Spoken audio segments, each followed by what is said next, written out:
Are you prepared to go deeply into one of the most recognizable vehicle brands in the world's intriguing but tragic past? Then come along on this exciting voyage through Bugatti's history. The history of Bugatti is a roller coaster of victories and tragedies, from the early years of dominating the racing scene to the challenges in the post-war era to the present era of pushing the frontiers of engineering. Prepare yourself to learn the stories of ingenuity, heartache, birth that have influenced the legacy of this illustrious brand. Therefore, buckle up and prepare for the thrilling adventure that is the history of Bugatti.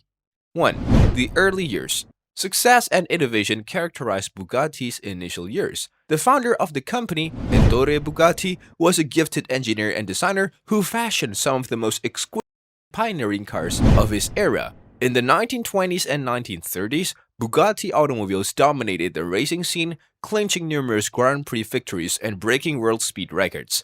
The Type 35, a lightweight and agile racer that won more than 1,000 races and established Bugatti as a dominant force in motorsport, is one of this era's most well-known Bugatti vehicles. Another legendary vehicle from this era was the Type 41 Royale, a huge luxury sedan that was both powerful and elegant. Early on, Bugatti's success went beyond the race course and included the creation of luxurious automobiles for affluent customers.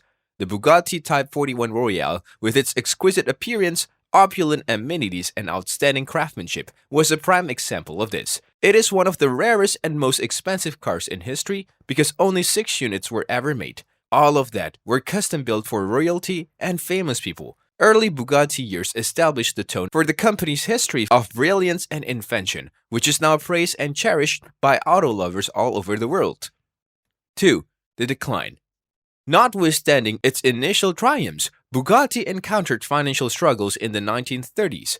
The company suffered the effects of the Great Depression and World War II, and the demise of Ettore Bugatti in 1947 signaled the end of an epoch.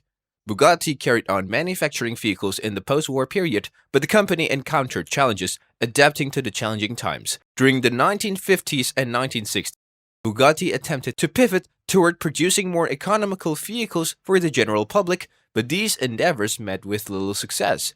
The company exchanged hands multiple times over the years, with each new owner possessing their own vision for the future of Bugatti.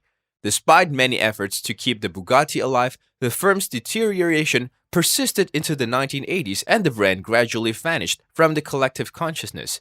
It appeared as though the once prominent automaker was once fated to be consigned to the old books as a mere afterthought in the chronicles of automotive history.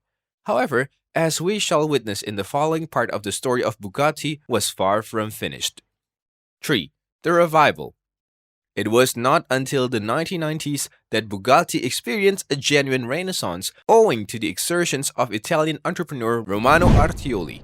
Artioli acquired the Bugatti brand and commenced the creation of a fresh, contemporary supercar that would encapsulate the essence of the original Bugatti vehicles.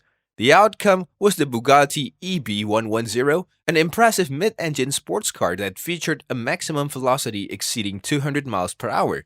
The EB110 garnered critical acclaim and contributed to the revitalization of the Bugatti brand in the public perception.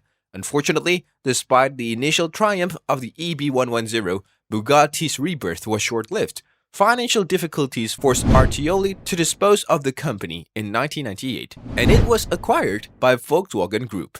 Under Volkswagen's proprietorship, the Bugatti brand underwent a transformation yet again, culminating in the genesis of the Bugatti Veyron, an authentic engineering wonder that redefined what was achievable in a production automobile. The Veyron was succeeded by the Chiron, which continues to push the boundaries of what a supercar can accomplish. Today, Bugatti remains one of the best exclusive automotive brands worldwide, with a heritage that is as affluent and enthralling as ever. 4. The modern era. Today, Bugatti is owned by Volkswagen team and continues to make some of the most expensive cars in the world. The Bugatti Veyron and Chiron are both modern supercars that have made new standards for performance and engineering.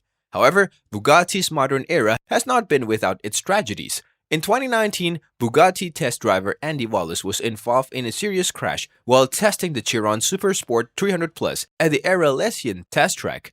Wallace survived the crash, but the incident was a sobering reminder of the risks involved in high-speed testing. In conclusion, the history of Bugatti is a mix of triumphs and tragedies. From its early years as a dominant force in motorsport to its struggles in the post-war era, the Bugatti brand has seen its share of ups and downs. Today, Bugatti continues to push the boundaries of automotive engineering, but the legacy of the company's founders and the tragedies of its past continue to shape its story. Thank you for watching, and we will see you next time.